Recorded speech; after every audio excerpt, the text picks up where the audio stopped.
지옥을 흔드는 기도. 데이빗 윌커슨. 자기 시대의 영적인 해답이 되었던 다니엘. 다니엘은 자기가 살던 시대에 영적인 해답을 주었습니다. 영적인 해답을 찾지 못해서 방황하고 어수선하던 사람들에게 다니엘은 자기 시대의 모든 문제들을 영적인 해답으로 명쾌하게 풀어나갔습니다. 노인이 되어도 결코 지치지 않는 다니엘. 다니엘서가 쓰여졌을 때 이스라엘은 바벨론의 포로로 잡혀 있었습니다. 다니엘서 6장에 이르면 오랜 세월 공직 생활을 한 다니엘은 약 80세가 되어 있습니다.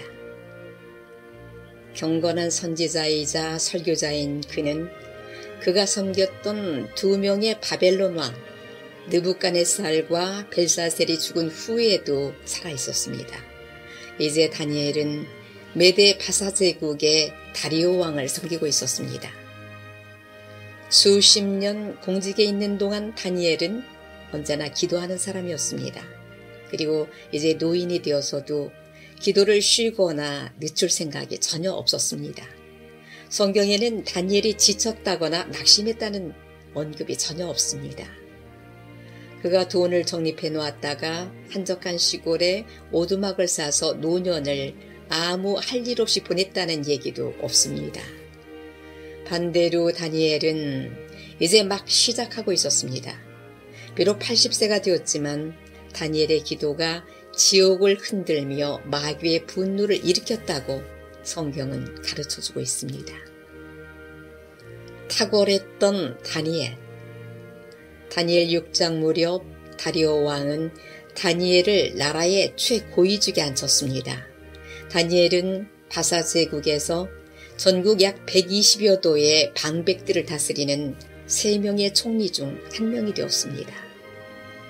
성경은 다리오 왕이 다른 2명의 총리보다 다니엘을 더 총애했다고까지 이야기하고 있습니다. 다리오 왕은 다니엘에게 국가 정책을 수립하고 장관 임명자들과 박사들을 가르치는 임무를 맡겼습니다. 다니엘은 마음이 민첩하여 총리들과 방백들 위에 뛰어남으로 왕이 그를 세워 전국을 다스리게 하고자 한지라. 다니엘은 분명 아주 바쁜 선지자였음에 틀림없습니다. 극도로 바쁘지 않고서야 그런 엄청난 임무를 수행할 사람은 아무도 없을 것입니다. 저는 그저 이 총리에게 가해지는 압력과 바쁜 일정, 해도 끝이 없는 회의가 어떠할지 그저 상상할 수 있을 뿐입니다. 바쁜 와중에도 기도는 최우선순위. 그러나 그 어떤 것도 다니엘에게서 기도의 시간을 빼앗아가지는 못했습니다. 기도는 여전히 그 어떤 임무보다 우선순위를 가진 그의 중심 사명이었습니다. 다니엘이 조서에 어인이 찍힌 것을 알고도 자기 집에 돌아가서는 그 방에 예루살렘으로 향하여 열린 창에서 전에 행하던 대로 하루 3번씩 무릎을 꿇고 기도하며 그 하나님께 감사하였더라. 간단히 말해서 다니엘은 바빠서 기도를 못한 적이 없었습니다. 하루 3번 그는 주님과 시간을 보내기 위해서 총리로서 자신에게 주어지는 모든 의무와 짐 그리고 요구사항들을 뒤로 미뤘습니다. 하나님은 그의 기도에 응답하셨습니다. 다니엘은 모든 지혜와 인도, 말씀, 예언을 무릎을 꿇고 있는 동안 받았습니다. 저는 다니엘이 위기의 때에 기도하는 것이 얼마나 중요한지 우리에게 보여주는 좋은 본보기가 된다고 믿습니다. 이러한 사실은 느부갓네살이 통치하던 그의 젊은 시절을 통해서도 볼 수 있습니다. 다니엘 시대에 영적인 종들이 거의 없었듯이 오늘날도 영적인 종들을 찾기 힘듭니다. 그러나 다니엘은 자기 시대의 영적인 해답이었습니다. 거대한 건물과 넘치는 교인 수를 자랑하는 대형 교회이지만 그렇다고 다 영적인 교회는 아닙니다. 세상은 그 규모에 의해 영향을 받는 것은 더더욱 아닙니다. 한때 미국에는 설문조사가 유행했습니다. 어떤 설교가 듣기 거북하세요? 여러분들이 교회에 오실 수 있도록 저희가 해드릴 수 있는 일은 없을까요? 라고 질문하면서 하나님의 교회를 청중들의 구미에 맞게 이끌어갔습니다. 그런 마케팅 방식으로 개혁이나 부흥이 결코 오지 않습니다. 이 세상이 영향을 받는 유일한 비결은 사람들 마음속의 완악함과 숨겨진 죄를 드러내는 말씀입니다. 세상은 심령과 골수를 쪼개며 불안한 사람들의 마음에 진정한 해답을 주는 순전한 성령의 말씀을 들어야 합니다. 저는 느부갓네살 왕이 나에게는 힘과 권세가 있어. 그러나 나에게는 평안이 없어. 나는 의문스러운 것이 한두 가지가 아니야. 그 대답이 필요해. 하나님의 말씀을 대언한다고 하는 너희들, 지식인 이방신의 성직자들까지도 해답을 갈망하는 내 마음의 외침에 대답하지 못한다면 존재할 가치가 없어. 너희들은 이 땅에 있을 이유가 없어. 너희는 이 사회에 쓸모없는 자들이야. 라고 외쳤던 것처럼 그래서 그는 그들을 다 잡아 죽이라고 명령했습니다. 오늘날에도 현대를 사는 인류들이 똑같이 외치고 있다고 믿습니다. 그들은 영적인 해답을 달하는 것입니다. 위기의 때가 되면 사람들은 선지자를 찾게 됩니다. 우리 미국에서도 다니엘서처럼 하나님의 손가락이 나타나서 벽에 심판의 글을 적어놓는 것을 본다면 사람들은 기도하는 지도자를 소리쳐 찾을 것입니다. 만약 다니엘서 5장처럼 하나님의 심판의 손가락이 미국에 분명하게 나타나면 사람들은 더 이상 모든 게 좋아질 겁니다. 라고 무작정 낙관적 미래를 주장하는 성공지향적 목사들을 더 이상 찾지 않을 것입니다. 그들은 유대인들처럼 다니엘과 그 친구들 같은 경건한 시대를 분별할 줄 아는 사람들을 찾아다닐 것입니다. 벽에 나타난 손가락 글씨. 다니엘서 5장에 느부갓네살의 아들 벨사살이 왕위에 올라 있었습니다. 하나님을 믿지 않는 이 왕은 수천 명의 귀인들을 위해서 성대한 연회를 베풀었습니다. 갑자기 어느 순간 초자연적으로 손 하나가 연회장에 나타나서 그 손가락으로 벽에 글을 쓰기 시작했습니다. 왕이 크게 소리하여 술객과 갈대아 술사와 점장이를 불러오게 하고 바벨론 박사들에게 일러 가로되 물론 누구든지 이 글자를 읽고 그 해석을 내게 보이면 자주옷을 입히고 금사슬로 그 목에 들이오고 그로 나라의 셋째 치리자를 삼으리라 하니라. 때에 왕의 박사가 다 들어왔으나 능히 그 글자를 읽지 못하며 그 해석을 왕께 알게 하지 못하는지라. 그러므로 벨사살 왕이 크게 번민하여 그 낯빛이 변하였고 귀인들도 다 놀라니라. 얼마나 겁에 질린 모습입니까? 그러나 번영하는 미국이 머지않아 어느 날 갑자기 똑같은 충격을 경험하게 될 것이라고 저는 말씀드릴 수 있습니다. 그 글은 벽에 적혀 있습니다. 그리고 심판이 임박했다는 것은 의심의 여지가 없었습니다. 벨사살 왕과 같이 미국의 지도자들은 번민할 것입니다. 미국의 신성 모독적 죄악 때문입니다. 그들의 안색이 변하고 무릎이 떨릴 것입니다. 이 설교 시점이 2000년 12월 18일이네요. 9.11 사태의 10개월 전입니다. 이 예언적 설교가 맞네요. 그때 안색이 변하고 무릎이 떨렸습니다. 이렇게 절박한 상황인데도 미국의 목회자들은 거짓 평안을 설교하고 있습니다. 전국에 걸쳐 세상과 타협한 목자들은 미국이 아주 많은 선교사들을 전 세계에 파송하고 있기 때문에 하나님께서 결코 이 나라를 파멸시키지 않을 것이라고 주장합니다. 저는 그런 목사들에게 이렇게 얘기합니다. 당신은 사악하고 쾌락만을 쫓는 이 시대에 하나님의 손가락과 심판의 말씀이 나타나서 당신의 양들이 시대를 분별해달라고 요청할 때 당신은 어떻게 하겠습니까? 그러면 강단에서 농담을 할 수 있겠습니까? 목사님, 어찌된 일인지 얘기 좀 해주세요. 이것이 심판인가요? 다음엔 무슨 일이 있을까요? 왜 저희에게 이런 일을 경고해 주시지 않았죠? 모든 일이 잘 될 거라고 하셨잖아요. 근데 저희는 모든 것을 잃었어요. 라고 사람들이 당신의 설교를 가로막고 외칠 때 당신은 뭐라고 대답하겠습니까? 현대적인 예배가 모든 게 풍요롭고 안정되어 보이는 때인 지금은 효과가 있어 보입니다. 하지만 하나님의 손가락이 나타날 때, 사람들의 은행 계좌에 돈이 점점 줄어들 때, 자녀들이 마약에 빠져들 때, 가정이 깨어질 때 무슨 일이 일어나는지 보십시오. 그때 양들은 더 이상 솜사탕 같은 설교는 들으려 하지 않을 것입니다.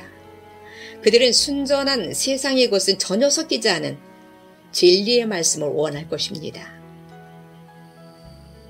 위기가 닥치자 사람들은 선지자 다니엘을 찾았습니다. 벨사살 왕궁 전체가 이런 갑작스러운 사태에 두려워 떨었습니다. 아무도 사태를 제대로 이해하지 못했습니다. 돌연 파티는 중단되었습니다. 그리고 왕이 두려워 떨자 누군가가 말했습니다. 왕의 나라에 거룩한 신들의 영이 있는 사람이 있으니 곧 왕의 부친 때에 있던 자로서 명철과 총명과 지혜가 있어 신들의 지혜와 같은 자라. 왕의 부친 느부갓네살 왕이 그를 세워 박수와 술객과 갈대아 술사와 점장의 어른을 삼으셨으니 왕이 벨드사살이라 이름한 이 다니엘의 마음이 민첩하고 지식과 총명이 있어 능히 꿈을 해석하며 은밀한 말을 밝히며 의문을 파할 수 있었음이라. 이제 다니엘을 부르소서. 그리하시면 그가 그 해석을 알려드리리이다. 그래서 벨사살은 다니엘을 소환했습니다. 그는 다니엘 선지자에게 얘기했습니다. 내가 네게 대하여 들은즉 너는 해석을 잘하고 의문을 파한다 하도다. 그런즉 이제 네가 이 글을 읽고 그 해석을 내게 알게 하면 내게 자주옷을 입히고 금사슬을 내 목에 들이우고 너로 나라의 셋째 치리자를 삼으리라. 선지자 다니엘은 언제나 답을 알고 있었습니다. 다니엘은 듣기 좋게 말하지 않았습니다. 그는 언제나 진리를 이야기했습니다. 그는 언제나 무릎을 꿇고 기도해 왔으며 그 사람들이 무슨 말씀을 들어야만 하는지 정확하게 알고 있었습니다. 그래서 다니엘은 있는 그대로 이야기했습니다. 벨사살이여, 왕은 그 느부갓네살의 아들이 되어서 이것을 다 알고도 오히려 마음을 낮추지 않고 도리어 스스로 높여 하늘의 주제를 거역하고 그 전 기명을 왕이 앞으로 가져다가 왕과 기임들과 왕후들과 빈궁들이 다 그것으로 술을 마시고 왕이 또 보지도 듣지도 알지도 못하는 금, 은, 동, 철과 목석으로 만든 신상들을 찬양하고 도리어 왕의 호흡을 주장하시고 왕의 모든 길을 작정하시는 하나님께는 영광을 돌리지 아니한지라. 매네는 하나님이 이미 왕의 나라의 시대를 세워서 그것을 끝나게 하셨다 하며 데겔은 왕이 저울에 달려서 부족함이 배웠다 하며 베레스는 왕의 나라가 나뉘어서 메대와 바사 사람에게 준 바 되었다 함이니라. 이것이 바로 벨사살과 귀인들이 듣기 원했던 바로 그 퇴색되지 않은 진리였습니다. 이것은 그들이 어떤 상태에 있는지 정확하게 이야기해 주는 것이었기 때문에 그들이 의문스러워하는 모든 것을 해결해 줄 수 있는 진리였습니다. 벨사살은 진심으로 감사했으며 다니엘을 국가의 최고 통치자로 임명했습니다. 자, 이제 저에게 죄에 대한 단호한 설교를 우리는 듣기 원하지 않는다는 말은 하지 마십시오. 사실은 그 반대입니다. 평소에 윌커슨 목사님은 죄 지적을 잘 하십니다. 기도하는 사람들은 사자굴의 다니엘처럼 위기를 맞이할 때가 있습니다. 기도하는 자들은 지옥의 입장에서는 최대의 골칫거리입니다.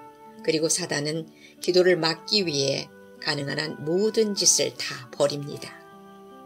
다니엘은 앞서 느부갓네살과 벨사살 왕의 통치 시에도 자신의 기도가 얼마나 효력을 발휘하는지 입증한 바 있습니다.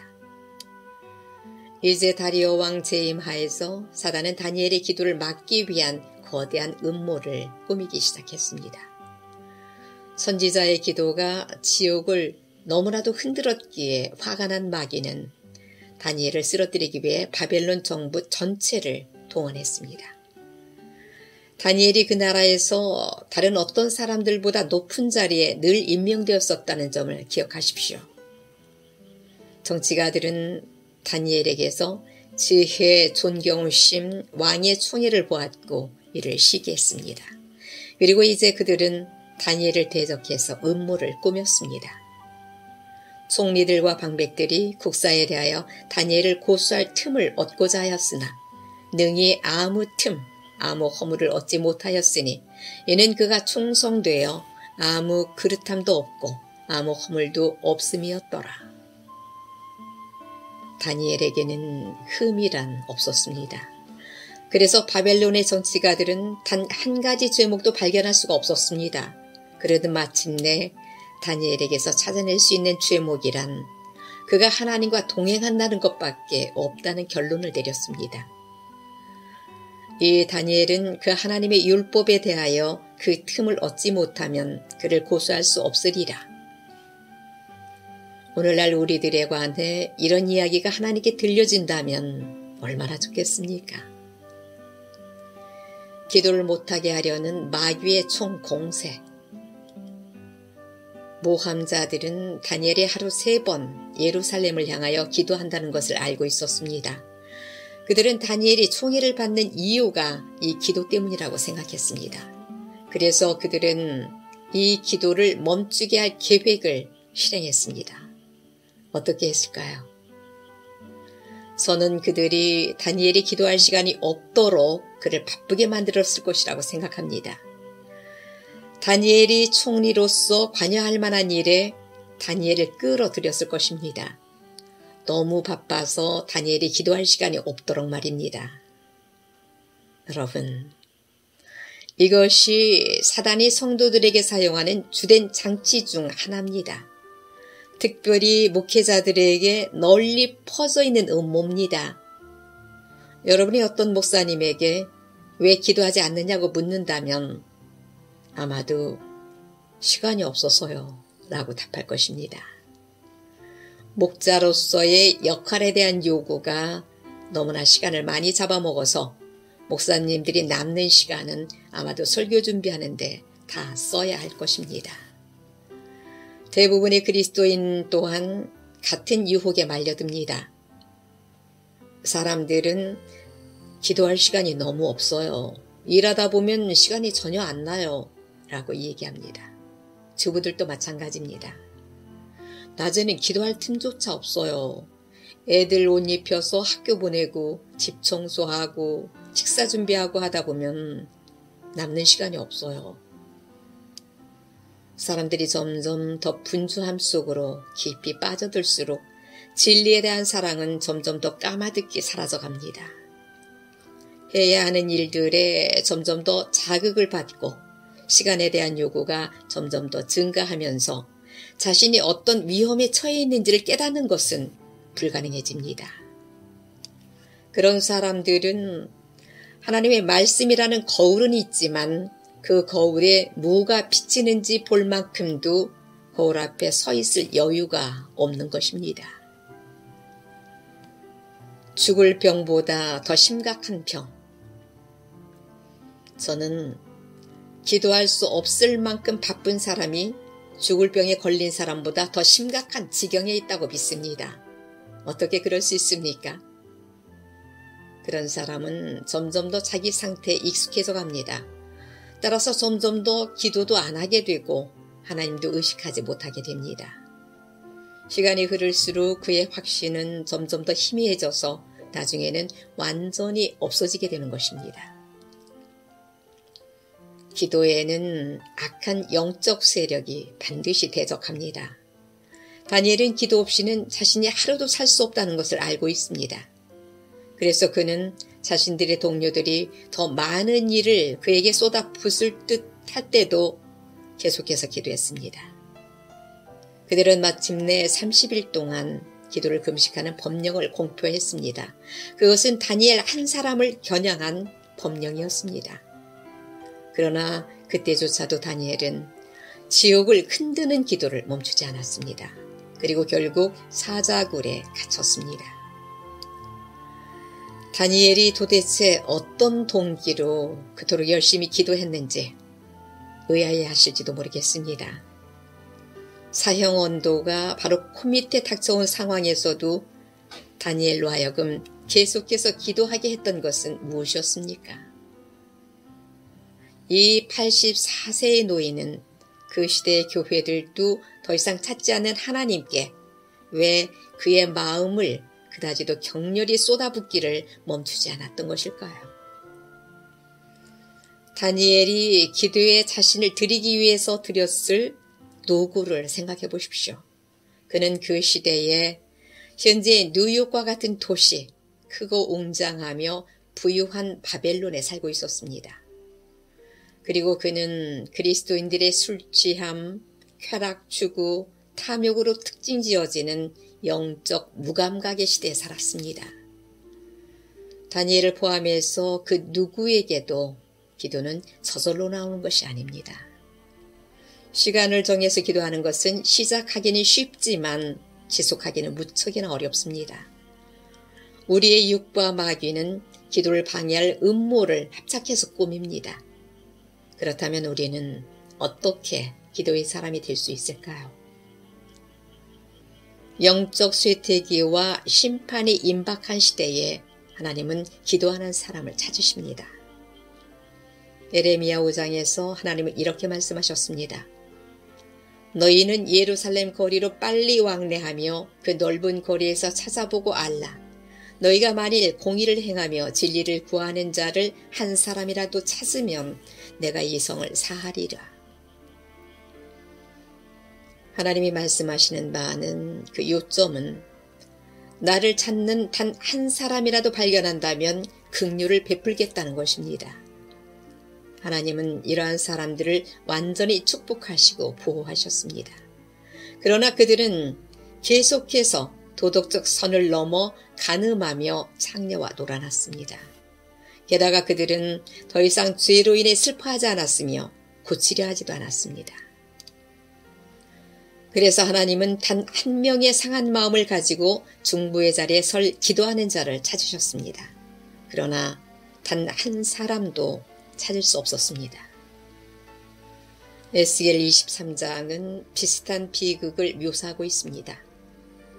이스라엘의 선지자와 제사장들은 약탈하는 늑대와 같이 되었습니다. 그들은 무고한 영혼들의 것, 가난한 자와 과부들의 것을 도둑질함으로써 부유해졌습니다. 그들은 하나님의 거룩함을 모욕했으며 정결한 것과 부정한 것을 구별 못했습니다. 그들은 죄에 눈을 감아버렸습니다. 그리고는 거짓말로 설교를 하고 주께서 이렇게 말씀하셨습니다. 라고 거짓 주장을 펼쳤습니다. 이 모든 것에 대항할 한 사람을 찾으려는 하나님의 노력은 헛수고였습니다. 이 땅을 위하여 성을 쌓으며 성 무너진 데를 막아서서 나로 멸하지 못하게 할 사람을 내가 그 가운데서 찾다가 얻지 못한 고로. 하지만 바벨론 포로기 동안 하나님은 그런 한 사람 다니엘을 찾으셨습니다. 오늘날 역사상 그 어느 때보다도 주님은 그런 경건한 남종과 여종을 찾고 계십니다. 주님은 기꺼이 기도를 통해서만 이루어질 수 있는 역사, 즉 성을 쌓으며 성 무너진들을 막아설 신실한 종들을 찾고 계십니다. 다니엘처럼 그러한 자들은 하나님의 말씀을 손에 쥐고 있을 것입니다.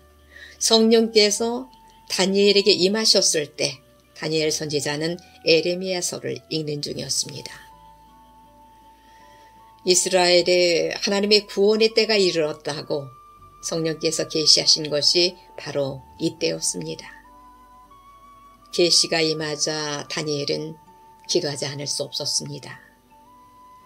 내가 금식하며 베옷을 입고 죄를 무릅쓰고 주 하나님께 기도하며 간구하기를 결심하고 내 하나님 여호와께 기도하며 자복하여 이르기를 크시고 두려워할 주 하나님, 주를 사랑하고 주의 계명을 지키는 자를 위하여 언약을 지키시고 그에게 인자를 베푸시는 자시여.